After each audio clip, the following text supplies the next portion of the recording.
Good morning all of you. मैं Ghanshyam Dhuriya, Gurugram teachers training college Chak 5 BLM Shri Vijaynagar के इस यूट्यूब चैनल में आपका स्वागत करता हूं। आज हम B.Ed सेकेंड ईयर इतिहास शिक्षण के अंतर्गत आज का जो हमारा टॉपिक रहेगा वह है इतिहास विज्ञान है या कला अथवा दोनों ही है। तो आज हम इतिहास विज्ञान है, इसके पक्ष और विपक्ष में तर्क के बारे में जानकारी प्राप्त करेंगे तथा इतिहास एक विज्ञान के साथ साथ एक कला भी है, इसके बारे में जानकारी प्राप्त करेंगे।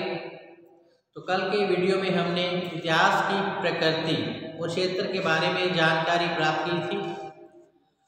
आज हम इसकी प्रकृति के अंतर्गत इसको विज्ञान की श्रेणी में रख सकते हैं या नहीं, इसके बारे में जानकारी प्राप्त करेंगे। तो इतिहास की प्रकृति के विषय में दो मत प्रचलित रहे हैं। कुछ इतिहासकार इतिहास को एक विज्ञान मानते हैं तो कुछ इतिहासकार इतिहास को एक कला मानते हैं। अधिकांश विद्वानों के अनुसार इतिहास कला भी है और विज्ञान दोनों ही है। तो इतिहास सबसे पहले देखते हैं एक विज्ञान के रूप में। तो विज्ञान एक नियमित ज्ञान है जो प्रयोगात्मक तथा निरीक्षणात्मक ढंग से प्राप्त किया जाता है। दूसरे शब्दों में शब्दों के क्रमबद्ध ज्ञान को ही विज्ञान कहा जाता है। शब्दों के क्रमबद्ध ज्ञान को ही विज्ञान कहा जाता है। इस प्रकार विज्ञान ज्ञान का वह भंडार है जिसमें निरीक्षण, परीक्षण एवं प्रयोगों के द्वारा वस्तु की प्रकृति के समानता तथा असमानता दोनों का ही अध्ययन किया जाता है। चाइन केयर के अनुसार विज्ञान तथ्यों से इस प्रकार से बना है जिस प्रकार पत्थरों से एक मकान बना होता है, परंतु केवल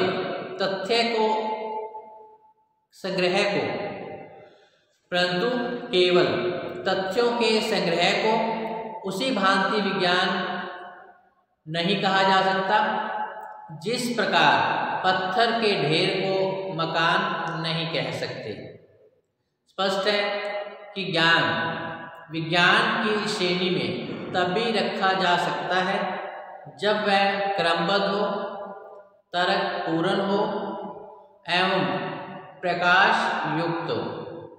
जिस प्रकार मकान बनाने के लिए चूना या गारे की आवश्यकता रहती है, उसी प्रकार ज्ञान को विज्ञान बनाने के लिए तर्क एवं प्रमाणों की भी आवश्यकता होती है।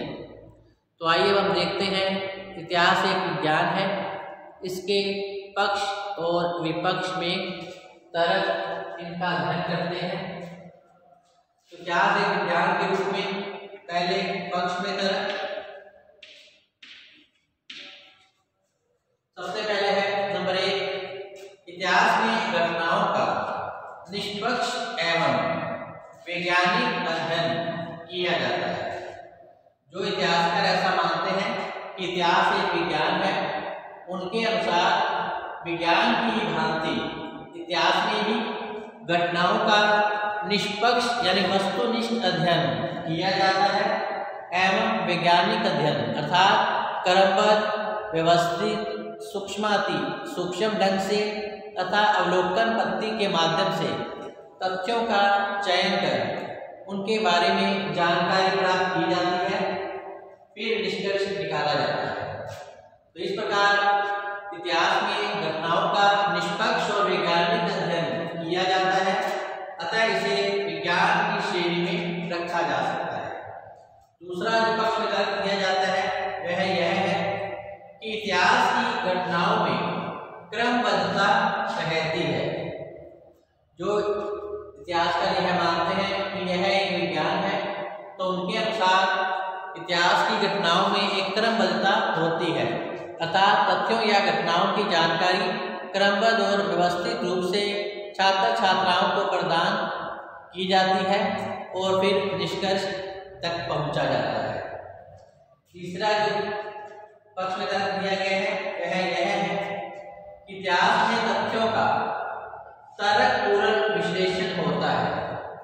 जिस प्रकार विज्ञान में तर्क का महत्वपूर्ण स्थान है, इसी प्रकार से इतिहास में भी तथ्यों का तर्कपूर्ण विश्लेषण किया जाता है और फिर किसी विषय वस्तु के बारे में अपनी राय दी जाती है। अतः इसे विज्ञान कहा जा सकता है। नेक्स्ट है तुलनात्मक निरीक्षण के द्वारा सत्य तक पहुंचा जाता है। विज्ञान में भी तुलनात्मक अध्ययन किया जाता है। उसी प्रकार इतिहासकारों के अनुसार इतिहास विषय के अंतर्गत भी तुलनात्मक निरीक्षण के द्वारा सत्य तक पहुंचा जाता है, निष्कर्ष निकाले जाते हैं और नियमों का प्रतिपादन किया जाता है। अतः हम इसे अर्थात इतिहास को विज्ञान की श्रेणी में रख सकते हैं। इसके अलावा इतिहास का जो दृष्टिकोण होता है वह वैज्ञानिक होता है, अर्थात वैज्ञानिक विधि के माध्यम से अवलोकन पद्धति के माध्यम से तथ्यों का चयन कर उनकी जांच की जाती है, सत्यापन किया जाता है, सूक्ष्माति सूक्ष्म ढंग से अध्ययन कर विषय वस्तु के बारे में जानकारी प्राप्त की जाती है। अतः वैज्ञानिक दृष्टिकोण से जब इतिहास का अध्ययन करता है तो हम इसे विज्ञान की श्रेणी में रख सकते हैं। इसके अलावा विज्ञान के समान इतिहास की भी अपनी एक प्रयोगशाला है जिसको हम विश्व के रूप में जानते हैं। इस विश्व में घटित होने वाली सभी जो घटनाएं हैं इतिहास के लिए एक तरह से प्रयोग का ही कार्य करती हैं। तो जिस प्रकार विज्ञान में प्रयोगशाला का विशेष महत्व होता है, उसी प्रकार इतिहास में भी जो है प्रयोगशाला संभव है। विज्ञान के समान ही इतिहास की अपनी एक प्रयोगशाला है जिसको हम विश्व के रूप में जानते हैं और इस विश्व में घटित होने वाली सभी जो घटनाएं हैं इतिहास के लिए एक तरह से प्रयोग का ही कार्य करती हैं। अतः इस आधार पर भी इतिहास को विज्ञान माना जा सकता है। ये था इतिहास एक विज्ञान है, इसके तर्क पक्ष में जो तर्क दिए गए। अब देखते हैं इतिहास एक विज्ञान नहीं है, इसके विपक्ष में तर्क। इतिहास एक विज्ञान नहीं है, इसके विपक्ष में तर्क, इसकी जानकारी प्राप्त करते हैं। जो इतिहासकार ऐसा नहीं मानते कि इतिहास विज्ञान नहीं है, उनके अनुसार इतिहास में किसी भी विषय वस्तु का सूक्ष्म अध्ययन संभव नहीं है, क्योंकि जो घटनाएं घटित हो चुकी हैं जिनका लिखित प्रमाण उपलब्ध नहीं है, उन्हें हम घटनाओं का अध्ययन जो है बारीकी सूक्ष्माति सूक्ष्म ढंग से नहीं कर सकते हैं। जबकि विज्ञान की विशेषता है कि उसमें किसी भी घटना या स्थिति या वस्तु विषय की जानकारी सूक्ष्माति सूक्ष्म ढंग से की जाती है, लेकिन इतिहास में विषय का अध्ययन जो है सूक्ष्म नहीं किया जा सकता। अतः हम इसको विज्ञान की श्रेणी में नहीं रख सकते। इसके अलावा इतिहासकार जो ऐसा मानते हैं इतिहास विज्ञान नहीं है, उनके अनुसार इतिहास में प्रयोगशाला का अभाव रहता है। तो प्रयोगशाला के अभाव में इतिहास को हम विज्ञान की श्रेणी में नहीं रख सकते हैं, क्योंकि विज्ञान में सत्य की जानकारी के लिए एक ही प्रयोग को बार बार हम कर सकते हैं, किंतु इतिहास में जो घटनाएं एक बार घटित हो जाती हैं उसे दोबारा घटित नहीं किया जा सकता। तो प्रयोगशाला के अभाव में इतिहास को हम विज्ञान की श्रेणी में नहीं रख सकते। नेक्स्ट है भविष्यवाणी संभव नहीं है, जबकि विज्ञान की विशेषता है कि इसमें भविष्यवाणी की जा सकती है और वैज्ञानिकों द्वारा की गई भविष्यवाणी अधिकतर सत्य ही होती है। लेकिन एक इतिहासकार इतिहास के संबंध में भविष्यवाणी नहीं कर सकता कि वर्तमान समय में समाज का स्वरूप किस प्रकार से होगा, अर्थात जाति, विवाह, पारिवारिक संस्थाओं में किस प्रकार के परिवर्तन आएंगे ही आएंगे, जबकि विज्ञान में जो भविष्यवाणी की जाती है वह अक्सर सत्य होती है। तो इस प्रकार जब इतिहास में भविष्यवाणी नहीं की जा सकती तो इतिहास को हम एक विज्ञान नहीं मान सकते। नेक्स्ट है, इतिहास में एक ही घटना के अनेक मत हो सकते हैं। इतिहास में एक ही घटना के अनेक मत हो सकते हैं, जबकि विज्ञान में सब इस बात पर सहमत है कि हाइड्रोजन के 2 अणु व ऑक्सीजन, हाइड्रोजन के 2 अणु व ऑक्सीजन का एक ही अणु मिलकर जो है जल बनता है,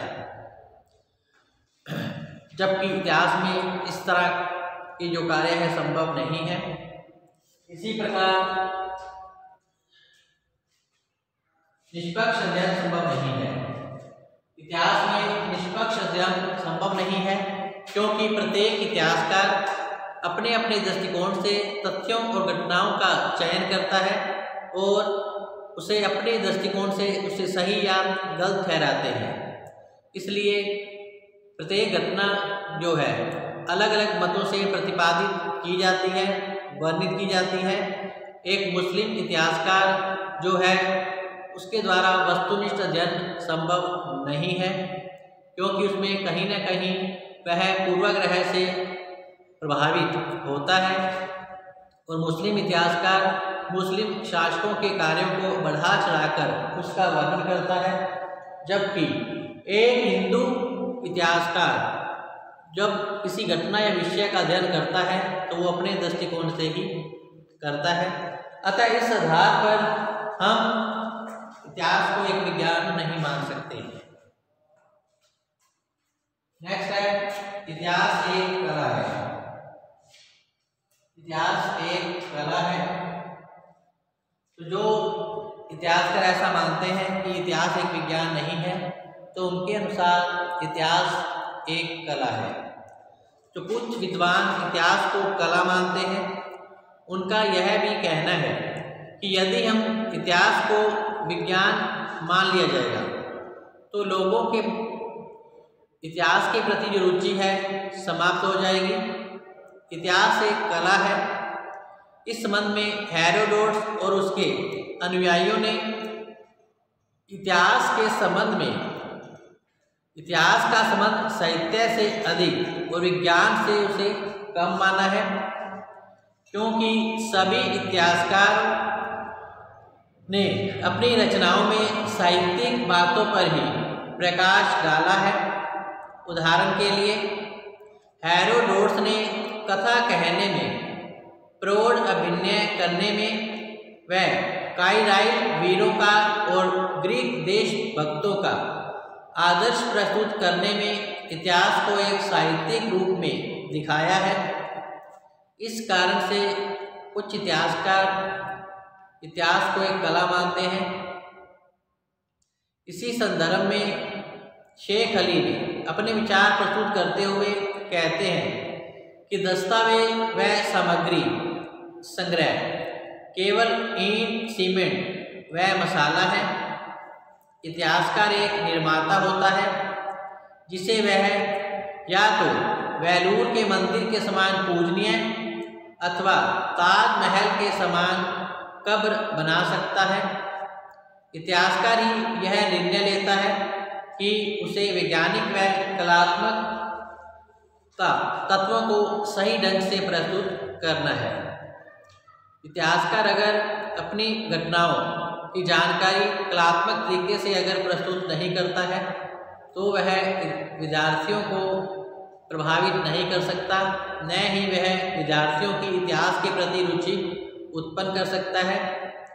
किसी भी विषय वस्तु, घटना या जानकारी प्रदान करने की तरीका जो है किस प्रकार से है उसको प्रदर्शित करना ही कला कहलाता है।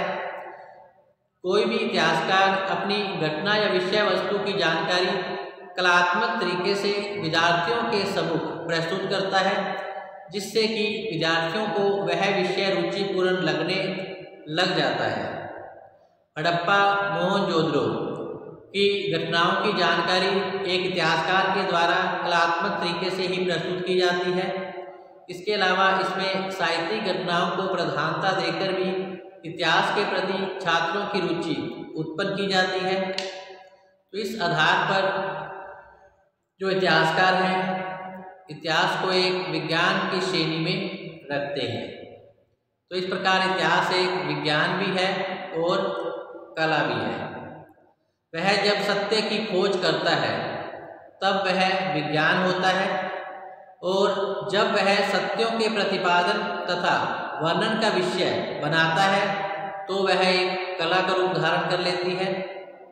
तो इस प्रकार कह सकते हैं कि इतिहास केवल विज्ञान ही नहीं है बल्कि एक कला भी है। इसे पूर्ण विज्ञान नहीं माना जा सकता, क्योंकि वह विज्ञान से संबंधित सभी शर्तों को पूर्ण नहीं करता है। इसी प्रकार इतिहास को हम पूर्ण रूप से कला भी नहीं कह सकते, क्योंकि कलाकार का जो कार्य है मौलिक व रचनात्मक होता है, जबकि इतिहासकार दूसरों पर आधारित और प्रस्तुत करता होता है। इस प्रकार हम कह सकते हैं कि इतिहास विज्ञान व कला दोनों का ही मिश्रण होता है। तो इस प्रकार इतिहास एक विज्ञान भी है और कला भी है। तो आइए अब हम देखते हैं इतिहास के प्रमुख उद्देश्य क्या है। तो अब हम इतिहास के प्रमुख उद्देश्यों की जानकारी प्राप्त करते हैं।